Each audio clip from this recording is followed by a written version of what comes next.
Президент Владимир Путин постановил приостановить действие договора о ликвидации ракет средней и меньшей дальности до тех пор, пока США не ликвидируют все нарушения. Соответствующий указ главы государства опубликован на портале правовой информации. Напомним, 1 февраля глава США Дональд Трамп объявил о начале выхода страны из договора, так как Москва нарушает его. По мнению Вашингтона, ракета 9М729 имеет гораздо большую дальность полета, чем разрешает ДРСМД.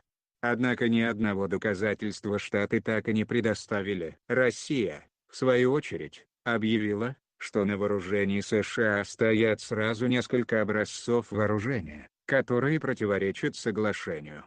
Среди них, например, ударные беспилотники МК-9 Raptor, а также универсальные пусковые установки МК.41, размещенные в Европе.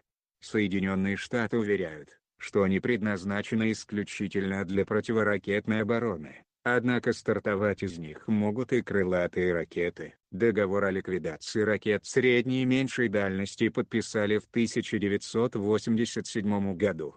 Он запрещает разработку, производство и хранение ядерных баллистических ракет с радиусом действия от 500 до 5500 километров, а также крылатых ракет наземного базирования.